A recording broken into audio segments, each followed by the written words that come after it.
საზოგადოების ჩართულობა, ანალიზი, მთავარი თემები.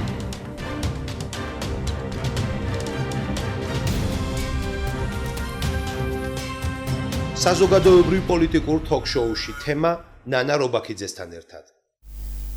საღამომშვიდობისა პირდაპირ ეთერშია საზოგადოებრივ პოლიტიკური თოქ-შოუ თემა მე ნანა რობაქიძე ვარ ჩვენი დღევანდელი გადაცემის თემა რა თქმა უნდა გახლავთ არჩევნები 2024-26 ოქტომბერს საპარლამენტო არჩევნები იმართება. საინტერესოა როგორია საზოგადოების აზრი, რას ამბობს ჩვენი საზოგადოების აქტივისტები, რას ამბობენ არჩევნებთან დაკავშირებით, მიდიან თუ არა ისინი არჩევნებზე და რამდენად მნიშვნელოვანია ზოგადად არჩევნებში მონაწილეობა.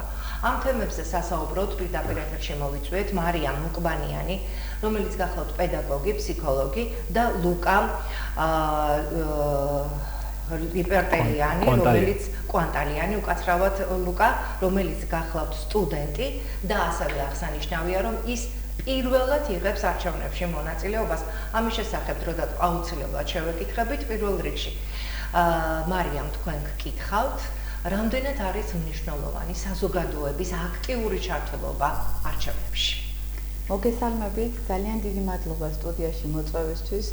ფიქრობ, ჩემი აზრით, ადამიანს უნდა გააჩნდეს პასუხისმგებლობა როგორც საკუთარი თავის, ასევე ქვეყნის წინაშე.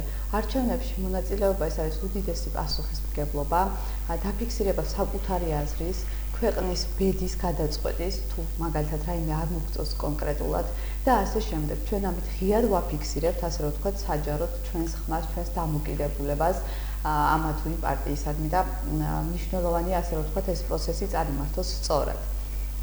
არჩევნები, როგორც ცნობილია, წელს ტარდება ახალი ტექნოლოგიების გამოყენებით, სიახლეა იყო მანამდე არჩევნებში რამდენიმე საპილოტე პროგრამა სხვადასხვა უბანზე, მაგრამ მთლიანად საქართველოს მასშტაბით წელს პირველად ხდება, რომ არის ტექნოლოგიების გამოყენება.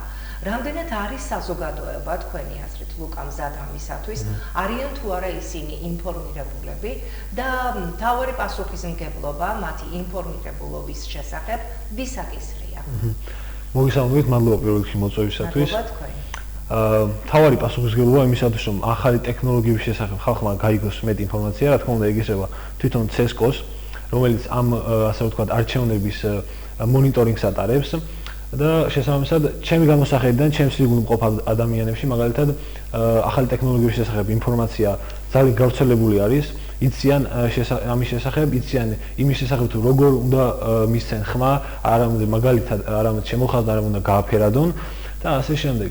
არა მარტო ჩემი თანატოლებით, არამედ ჩემზე უფროსი ადამიანებიც ინფორმირებულები არიან მაგალითად ჩემს ირგვლივ ამ საკითხებთან დაკავშირებით და იციან რომ ტექნოლოგიის ასე ვთქვათ დახმარებით მიმდინარეობს არჩევნები და არა ისე როგორც ადრე. ჩვენ გქონდათ CESCO-ს თავმჯდომარესთან საუბარი, დიალოგი, რომელმაც აღნიშნა, რომ რეგიონში მიმდინარეობს ინფორმირებულობა და ეს უკვე დაწყებული ეს კამპანია კარგახანია დაწყებულია. თქვენ ახსენეთ, როგორც ჩემი ასაკის, ასევე სხვა ასაკის წარმომადგენლები ინფორმირებულები არიანო. საინტერესოა, მარიამი რას თulis, არიან თუ არა თქვენს გვერდით ადამიანები, ვინც დაუშვათ არ იცის, როგორ მიიღოს არჩევნებში მონაწილეობა და ის დეტალები არ აქვს განვლილი, არ აქვს ინფორმაცია მიღებული. ჩემი აზრით შესაძლოა არ იცოდეს მოსახლეობის იმ კატეგორიამ, რომლებიც არიან რეგიონებში, ასე რომ ვთქვათ, გულისხმობ. რატომ ფიქრობთ ასე?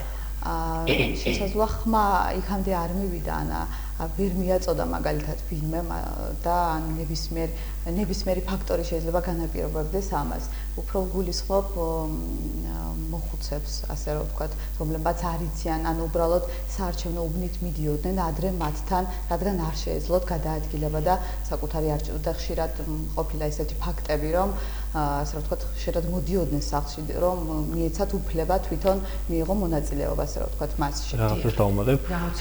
ძალიან მნიშვნელოვანი ასევე ისიც, რომ როდესაც მაგალითად მე არ მაქვს სიტყვაზე ინფორმაცია ამ ახალი ტექნოლოგიების შესახებ.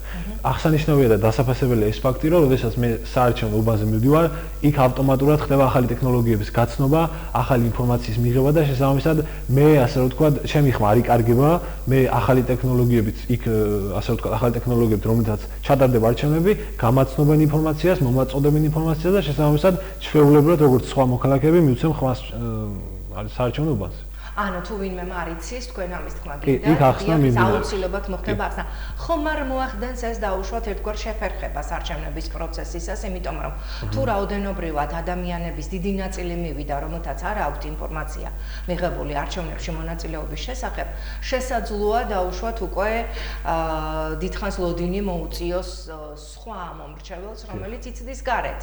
კი, ეგ თავისთავად ეგრე იქნება, მაგრამ ძალიან დიდი პროცესი არ არის, უბრალოდ იმიტირება ხდება იმის, თუ რა უნდა გააკეთო თვითონ შიგნით, როდესაც ასე ვთქვათ, ბიულეტინი გაქვს და მხოლოდ კალამი. და როგორ უნდა შემოხაზო, როგორ უნდა გააფერადო უпростоრად, როგორ უნდა მისეხმა, როგორ უნდა დააფიქსირო შენი აპარატში ქაღალდი, როგორ უნდა მოათავსო და ასე შემდეგ. მაგრამ ეს ასე ვთქვათ, ძალიან დიდი დრო, ასე ვთქვათ, არ დაჭირდება. ჩემი აზრით ეს მაქსიმუმ 2 წუთის ამბავი არის. მაგრამ ამან რა თქმა უნდა არ უნდა შეაფერხოს არჩევნების პროცესი. გასაგებია თქვენ ინფორმაცია გააქვთ ფაქტია ლუკა და ჩემი ინტერესიც ეს იყო რომ მომეწვია ისეთი ადამიანები რომლებმაც იცოდნენ აი ახალი ტექნოლოგიების შესახებ ყველაფერი და ასევე თქვენ როგორც აღნიშნეთ ვიდრე ჩვენ გადაცემას დავიწყებდით დამკვირვებელი უნდა იყოთ არჩევნებში. აი მოდით ესეც ვთქვათ რამდენად არის მნიშვნელოვანი არჩევნებზე დაკვირვება როგორც შიდა გარემოს გულისხმობ ასევე საერთაშორისო ორგანიზაციების მხრიდან და რატომ არის ეს მნიშვნელოვანი? დამკვირვებლების როლი არის ძალიან მნიშვნელოვანი იმისათვის რომ რაიმე არ მოხდეს რაიმეს გაყალბება, არ მოხდეს ისეთი რამ, რაც არ არის პროგნოზირება, წინასწარ ასე ვთქვათ, დაგეგმილი და ასე შემდეგ. უნდა მოხდეს მეთვალყურება ვინმე რაიმე კანონსაწინააღმდეგო არ გააკეთოს, ვინმე გავლენა არ იქონიოს სხვის არჩევანზე და ვიღაცას ასე ვთქვათ, რაიმე ვიღაცას ზეწოლა არ იყოს და ასე შემდეგ. მე მაგალითად დამკვირვებელი ვიქნები არჩევნებზე, ეს ჩემთვის პირველი ასე ვთქვათ, გამოცდილება იქნება და მე მაქსიმალურად ვეცდები რომ ძალიან ასე ვთქვათ, არა კონფლიქტურად ჩაიაროს არჩევნების პროცესმა, ჩაიაროს სამართლიანად და ისე როგორც ასე ვთქვათ, საჭირო არის საქართველოს და ქვეყნისთვის. გასაგებია თქვენ როგორც სამოქალაქო აქტივისტები მე აი ესე გისვამთ კითხვას მარიამთან მაქვს შეკითხვა ძალიან ბევრი პოლიტიკური პარტია სხვადასხვა დარღვევებზე მიანიშნებს და დარღვევებსაც სხვადასხვა ხასიათი აქვს მათ შორის დაუშვათ პირადობის მოწმობის ასლების გადაღება ნომრების ამოწერა და ასე შემდეგ მე აღარ გავაგრძელებ საინტერესოა თქვენს ირგვლივ რა ხდება მარიამ არის თუ არა დაუშვათ რაიმე ზეწოლა ხართ თუ არა თქვენ ამის უშუალო მოწმე. პირადად ჩემს მაგალითზე რო ვისაუბრო, არასდროს არ შემხებია რომ ასე რომ ვთქვათ, ზეწოლა ყოფილიყო ჩემს მიმართ. თუმცა მსგავსი ფაქტები ირგვლივ გამიგია, ასე რომ ვთქვათ, მაგრამ ეს ყველა ადამიანის არჩევანია. მე ვფიქრობ, რომ ხელისუფლება მაგალითად თუ ქვეყანაში გვჭირდება ცვლილება, ეს რევოლუციის გზით სულაც არ არის შესაძლებელი. მშვიდობიანადაც შეიძლება, უბრალოდ ფაქტი ის არის, რომ ნამდვილად დავაფიქსიროთ ჩვენი ხმა და წავიდეთ აუცილებლად არჩევნებზე. ეს იქნება ჩვენი მოქალაქეობრივი ვალდებულება და პასუხისმგებლობა. შეიძლება ვიღაც თვლიდეს, რომ არჩევნებზე წასვლა და მისი ხმა არაფერს არ ნიშნავს და არ არის გადამწყვეტი, თუმცა ეს ასე არ არის. იმიტომ რომ ჩვენ გვაქვს ფაქტები არსებობს ისტორიაში, როგორც საქართველოში, ასევე მსოფლიოში, რომ ერთი ხმაც კი გადამწყვეტი აღმოჩნდა და ერთმა ხმამ პარტიას გაამარჯვებინა ამ პირიქით და დაამარცხა და ზუსტად ეს ერთი ადამიანის და ყველა ადამიანმა უნდა გაითავისოს, რომ აუცილებლად მიიღოს როგორც სამოქალაქო აქტივისტმა, ასე რომ ვთქვათ, არჩევნებში მონაწილეობა. მე დავამატებ ამ საკითხთან დაკავშირებით. ჩემს ირგვლივ არაერთხელ სხვადასხვა ყოფილა რაღაც კონკრეტული პარტიის, ასე ვთქვათ, აგიტაცია, მაგრამ არა პირდაპირ გზით, არამედ ირიბად და ასე ვთქვათ, მანიპულაციას. აი მაგალითად არ დავასახელებ ახ კონკრეტულ პარტიას. მაგრამ იყო ისეთი შემთხვევები, როდესაც აქებდნენ ერთ კონკრეტულს, უпростоრად ამბობდნენ სულს ერთ კონკრეტულზე და ავტომატურად გადაქონდა თემა იმასთან დაკავშირებით, რომ მაშინ თუ ეს ცუდია, გამოდის რომ ეს კარგია და ჯობია სხვა არჩევანი არ აქვს და ჯობია ასე ამ კონკრეტულ პარტიას მივცეთ ხმა, მაგრამ ეს რეალურად ასეთი მანიპულაცია, ასე ვთქვათ, და აგიტაცია არაფრის შედეგის მომცემი არ არის, იმიტომ რომ ამორჩეულზე ზემოქმედება არ ხდება ამ შემთხვევაში. ფიზიკურად ვერ მოხერხდება. ჩემს ირგვლივ იქ, როდესაც მსგავსი რამ ხდებოდა, იყო ახალგაზრდები და მათ თვალებში, მათ ქცევებში მე მაგალითად ამოვიკითხე, რომ მათზე ვერანაირ გავლენას ვერ იქონიებს ეს. ისინი უკვე ჩამოყალიბებულები არიან თავისაცში და იციან არჩევნებს, რომ ვის შემოხაზავენ და რატომ შემოხაზავენ. გასაგებია, აი რატომ შემოხაზავენ, ეს ყველაზე მნიშვნელოვანია, ჩვენ ვცდილობთ ყოველ შემთხვევისთვის ჩვენს გადაცემებში, ჩემს გადაცემაში მე პირადად, რომ ამომრჩევლებს, ჩვენ საზოგადოებას, ტელემაყურებლებს მივაწოდოთ ინფორმაცია საარჩევნო პროგრამის შესახებ, ამა თუ იმ სუბიექტის. რამდენად იცნობთ თქვენ აი ამ საარჩევნო პროგრამას? დაუშვათ გათავისებული გაქვთ თუ არა, რა არის განსხვავება ერთი პოლიტიკური სუბიექტისა და მეორე პოლიტიკური სუბიექტის საარჩევნო პროგრამაში. ან გრძნობთ თუ არა დაუშვათ, რომელი დაპირება არის სრულ დაპირება და რომელი წარმოადგენს სიმართლეს. რა თქმა უნდა, მე პირადად ვადევნებ თვალყურს ყველა პარტიის, ასე ვთქვათ, დაპირებებს და ძალიან კარგად ვაცნობიერებ, რომელი პარტიის დაპირება არის არარეალური და რომელიც უფრო რეალისტური. როგორ ხვდებით ამას? სტატისტიკიდან გამომდინარე, ფაქტებიდან გამომდინარე, რაღაც მათი მოღვაწეობიდან გამომდინარე, რა გაუკეთებიათ, როდესაც მაგალითად ამბობენ, რომ ჩვენ ამას გავაკეთებთ, მაშინ აქამდეც რაღაც ელემენტარული უნდა გქონდეს გაკეთებული, რომ ამის საბაბი მე დამაჯერო, რომ ნამდვილად გაქვს იმის შესაძლებლობა და პოტენციალი, რომ მსგავსი რამ გააკეთო. ეს ერთ-ერთი ფაქტორია. და დანარჩენს ახლა მაგალითად მე არ დავასახელოთ ოღონდ.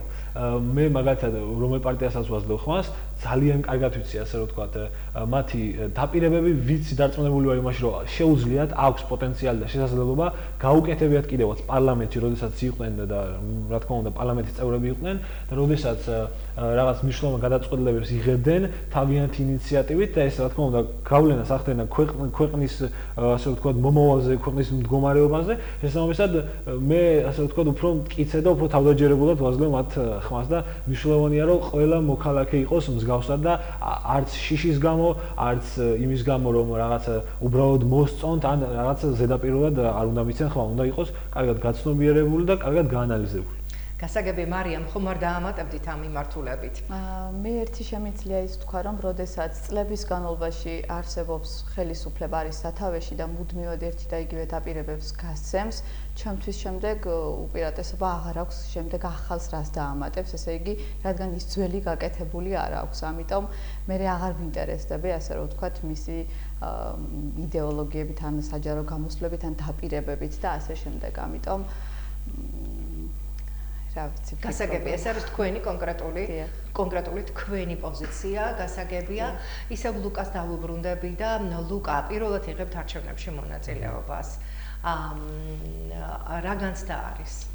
აი მე მახსოვს დაუშვათ ჩემი განცდა, როდესაც პირველად ვიღებდი მონაწილეობას, ეს იყო უდიდესი პასუხისმგებლობა, საოცარი პასუხისმგებლობა და რა თქმა უნდა, ყველა ჩემს გვერდით, ვინც ჩემი ასაკის იყო, ყველა მიდიოდა არჩევნებზე. აი დღეს რა ვითარება გვაქვს? ჩემს იგივე ვინც არის, ჩემი სტუდენტები, ჩემი მეგობრები, კურსელები და კლასელები და ასე შემდეგ, ჩემს იგივე ყველა მიდის არჩევნებზე, ახალგაზრდები მიდიან არჩევნებზე და იღებენ გააზრებულად სწორ გადაწყვეტილებებს. მე ჩემთვის პირადად აი ძალიან ამაღელვებელი არის, რომ ასეთთან ისეთი დრო დაემთხვა, რომ ეს ფაქტობრივად არჩევნები არ არის, ეს არის რეფერენდუმი. ეს არის რეფერენდუმი და ხალხის არჩევანი ძალიან მნიშვნელოვანია და ხალხის გადაწყვეტილება ამ არჩევნებზე განსაზღვრავს ქვეყნის მომავალს. შესაბამისად, ასეთ მნიშვნელოვან დროს რომ ვიღებ მონაწილეობას პირველად ან არჩევნებში, რა თქმა უნდა, ძალიან დიდი პასუხისმგებლობას ვგრძნობ და ძალიან, ასე ვთქვათ, მნიშვნელოვნად ვთვლი ჩემს პირველ ხმას. და ძალიან რთული არის ის, რომ ანუ რთული არჩევანი მაქვს. მაგრამ საბოლოო ჯამში უკვე გაკეთებული მაქვს არჩევანი და ჩემი აზრით ეს, რა თქმა უნდა, სწორი არის და ხო. ანუ არჩევანის გაკეთება იმ მოცემულობაში, რომელიც დღეს გვაქვს, იმ დაპირებების ფონზე, რასაც დღეს პოლიტიკური პარტიები იძლევიან, არის რთული. თქვენ ამას ამბობთ. ჩემთვის, ჩემი განმოსახედიდან პირადად ძალიან რთული არის. მაგრამ გადაწყვეტილება რა თქმა უნდა, მე რა თქმა უნდა არანაირი უფლება არ მაქვს ვკითხოთ თქვენ არც დავსვამ ამ შეკითხვას. რეგიონები ვახსენეთ ჩვენ გადაცემის დასაწყისში და მარიამმა თქვა, რომ შესაძლოა რეგიონებში ნაკლები იყოს ინფორმირებულობაო. აი ამ მიმართულებით დაუშვათ, თუ კი თქვენ ასე თვლით, ჩვენ როგორც დიალოგში აღნიშნეს, CSKO-ს თავმჯდომარემ როგორც დიალოგში დაგვიდასტურა რეგიონებში, ასევე ქალაქებში, დიდ ქალაქებში, პატარა ქალაქებში საზოგადოების დიდი ნაწილი არის ინფორმირებული, მაგრამ თქვენი განწყობიდან გამომდინარე უკაცრავად საინტერესოა როგორ უნდა ვეცადოთ ძალიან ცოტა დრო არის დარჩენილი. სულ რაღაც 16 დღე მე მგონი, ხო? თუ 11 დღე დღეს 15-ია რიცხვი. 11 დღე არის დარჩენილი. აი როგორ შეიძლება დავუშვათ მიაწოდოთ ხმა, მეტი ინფორმაცია მიაწოდოთ მათ, რათა მეტად ინფორმირებულები გახდნენ. მე თქვენთანაც ამაქვს ეს შეკითხვა და რა თქმა უნდა ლუკასთანაც. მე წინა შეკითხვასაც დაუბრუნდები, ჩამოწება მინდოდა, რომ ჩემს ირგვლივ, როგორც ლუკამ აღნიშნა, ჩემს ირგვლივ საერთოდ სხვა საზოგადოება დგას და არის ასე თუ ისე ნიჰილისტური განწყობილება. განსაკუთრებით ეს უფროს თაობებში აღინიშნება, აი მაინც არაფერი შეიცვლება, მაინც რა აზრი აქვს, ისევ იგივე ხდება და ძალიან სამწუხაროა, რომ მათ ასე წარმოუდგენიათ. მე პირადად ვცდილობ ხმა მივაწვდინო, ვისთანაც შემეძლება და ვისთანაც შემიძლია, ასე რომ ვთქვათ, გავაგებინო უფრო მეტად, მკაფიოდ სწორი პოზიცია, სწორი ხედვა რა არის და მე უკვე მან გააკეთოს თავისუფალი არჩევანი. და რაც შეეხება რეგიონებს ან რაიონებს, რა კითხვაც დამისვით, ხშირი კონტაქტი მათთან, საუბარი და შეხება ზუსტად ამ საკითხებთან დაკავშირებით, რომ მათ ხშირ შემთხვევაში ისე ხდება, რომ არ აქვთ სწორად არ არიან ინფორმირებულები და ხშირი საუბარი არის საჭირო, ასე რომ ვთქვათ, მათთან უფრო მეტი, რომ მე მიიღონ უფრო სწორი გადაწყვეტილება. დავუმატებდი, მე როგორც მაქვს ინფორმაცია, დღეს ვისაუბრეთ ამასთან დაკავშირებით, ერთ-ერთი ორგანიზაცია, არასამთავრობო ორგანიზაცია რიგდოგი არის, სადაც მე მონაწილეობას ვიღებ მაგალითად ახალგაზრდული ლიდერთა პროგრამაში და როგორც ინფორმაცია მაქვს, აპირებენ ჩვენს ვინც პროგრამის მონაწილეები ვართ, აპირებენ რომ ჩვენ ჩავხტოთ საინტერესო, ასე ვთქვათ, კამპანიაში, რაც შეეხება იმას, რომ სხვადასხვა რეგიონებში არის დასახელებული, მე მგონი 5 ლოკაცია ქალაქის, სამტრედია, წყალდუბოზე, სტაფორდი და მსგავსი ქალაქები, სადაც პროგრამის მონაწილეები, წევრები და ასე შემდეგ ჩავდივართ იმ ქალაქში და მოსახლეობას ვაწვდით ინფორმაციას იმასთან დაკავშირებით, თუ რატომ არის მნიშვნელოვანი არჩევნებში მონაწილეობა. თუ რაიმე მაგალითად შეკითხვა იქნებათ, პასუხს გავცემთ, გავაგებინებთ მეტ ინფორმაციას და ასე შემდეგ. ეს რა თქმა უნდა არ შეეხება არც ერთ პარტიას და რა თქმა უნდა რომელიმე პარტიის ასე ვთქვათ პროპაგანდას არ ეხება. ეს არის სრულიად უბრალოდ იმისთვის, რომ ინფორმაცია მივაწოდოთ საზოგადოებას არჩევნებთან დაკავშირებით, რომ რაიმე შეფეხება, რაიმე ხარვეზი და რაიმე შეცდომა არ იყოს არჩევნების პროცესის დროს. და ალბათ იმ კითხვებზე, რომელიც მოსახლეობიდან აუცილებლად იქნება დასმული, თქვენ მოგიწევთ პასუხების გაცემა და ესეც ერთგვარი ინფორმაცია იქნება იმისათვის, რომ მათ მიიღონ არჩევნებში მონაწილეობა, მაგრამ მიიღონ სწორად და გააკეთონ ისე არჩევანი, როგორც მათ სურთ და არა დაუშვათ ვინმეს დაძალებით, დაშინებით და ასე შემდეგ. ესეც არის მნიშვნელოვანი.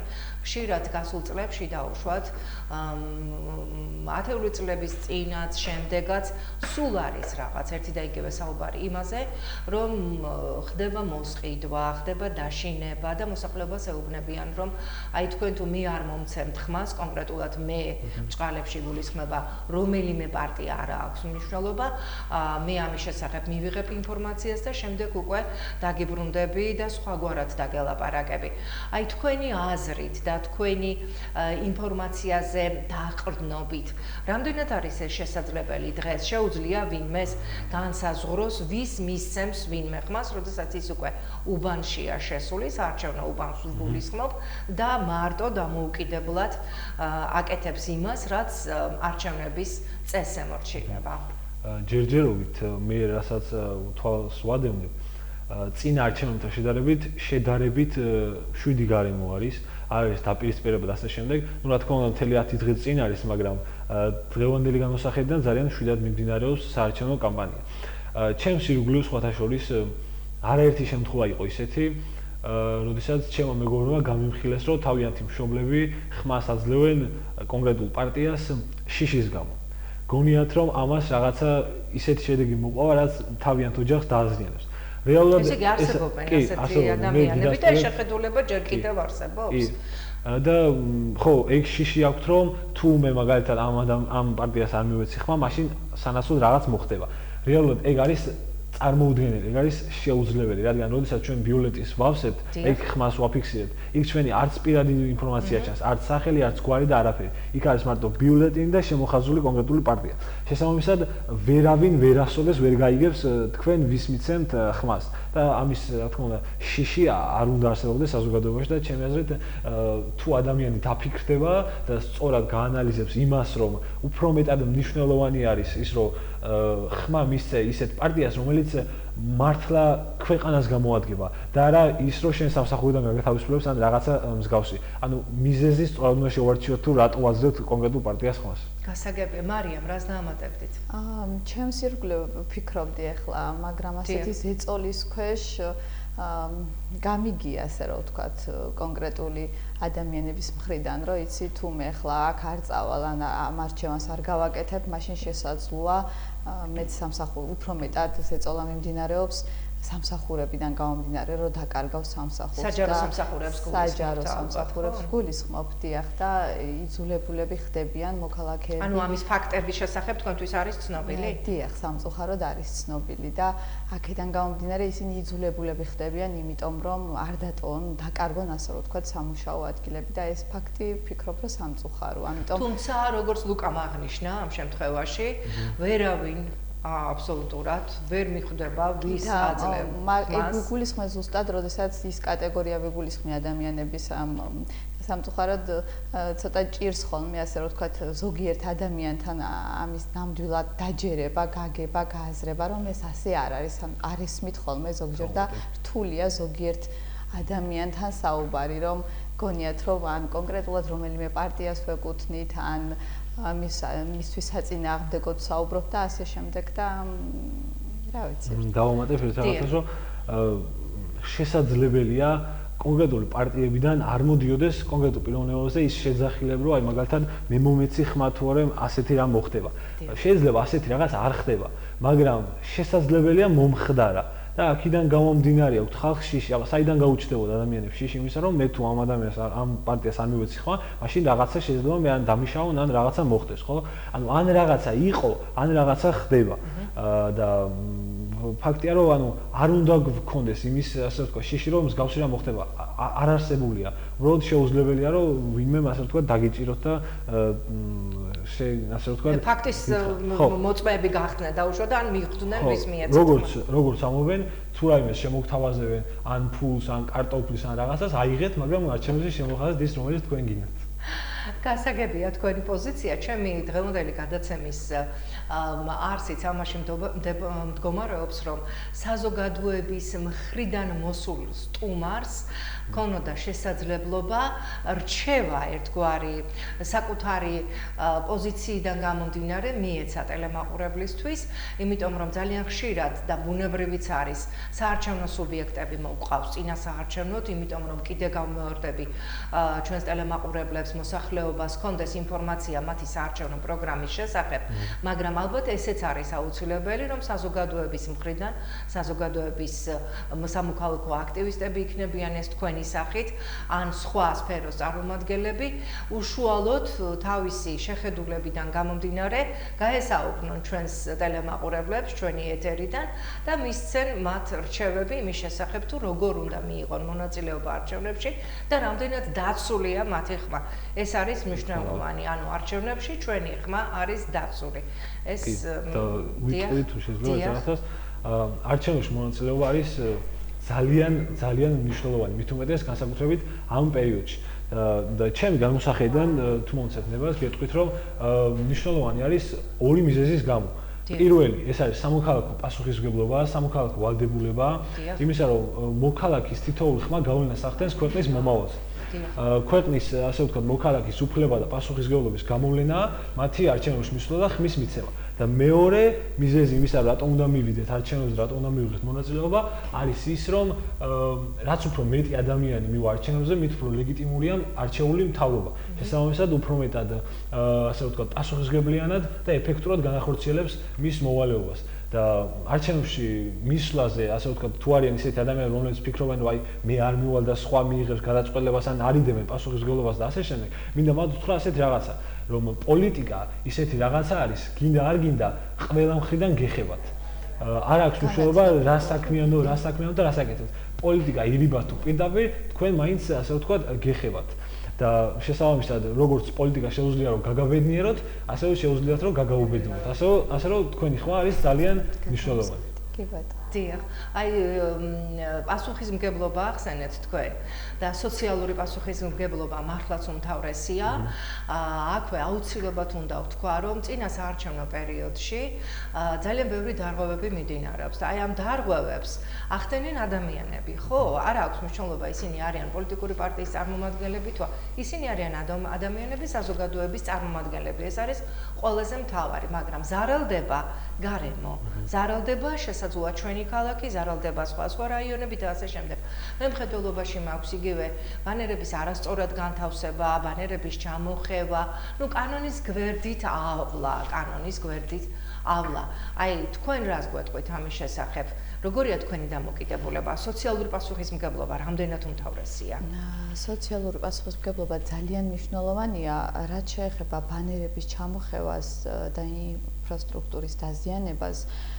ჩემთვის დაახლოებით 3 ან რამდენიმე თვის უკან გამოჩნდა წარწერები სხვადასხვა შენობებზე, ან ისტორიულ შენობებზე, ასე რომ ვთქვათ, არ დავასახელებ ახლა იმ წარწერას. ყველა კარგად ხედავს, არა მხოლოდ მე. და ვფიქრობ, არ ვიცი, ვის აძლევს ხელთ ასე რომ ვთქვათ ეს, იმიტომ რომ მე თუ მინდა არჩევანის გაკეთება და კონკრეტულად იმ პარტიისთვის მიცემა ხმის, მაინც აუცილებლად მას მივცემ ხმას. და ამით ზიანდება გარემო, ინფრასტრუქტურა და ვფიქრობ, ეს არის ყალბი პათოსით შეპყრობილი ადამიანები,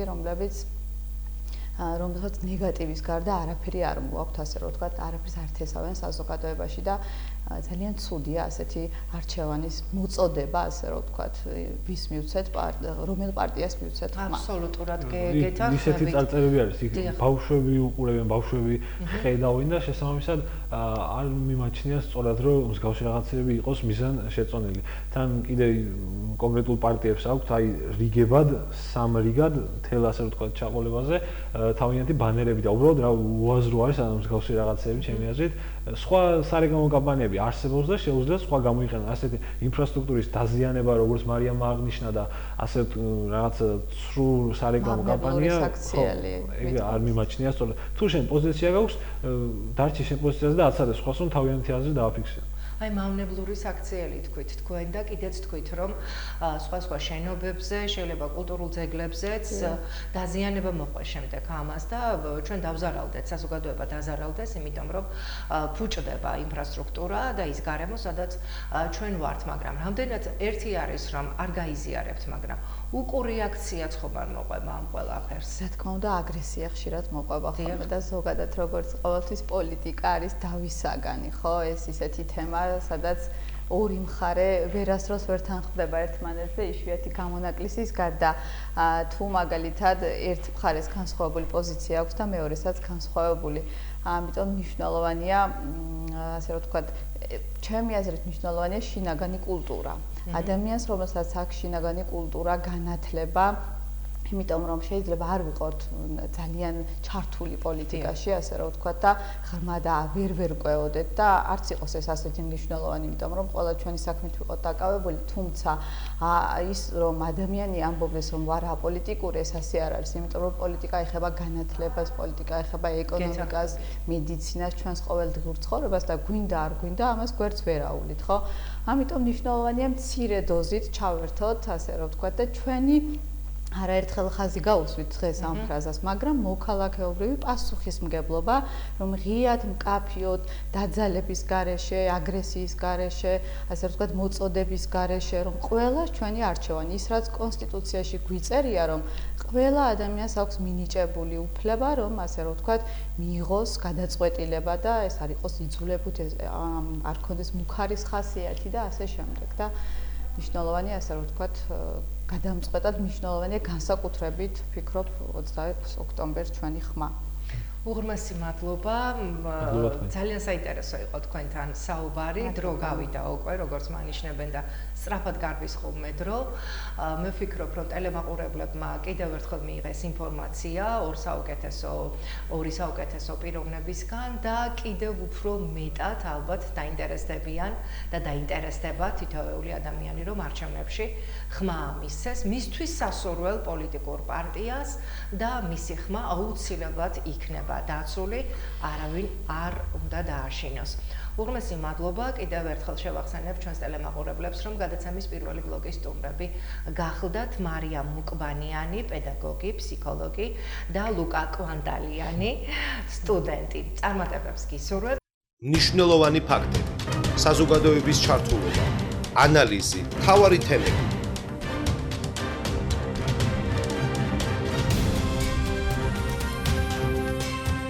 საზოგადოებრივ პოლიტიკურ თოქ-შოუში თემა ნანა რობაქიძესთან ერთად.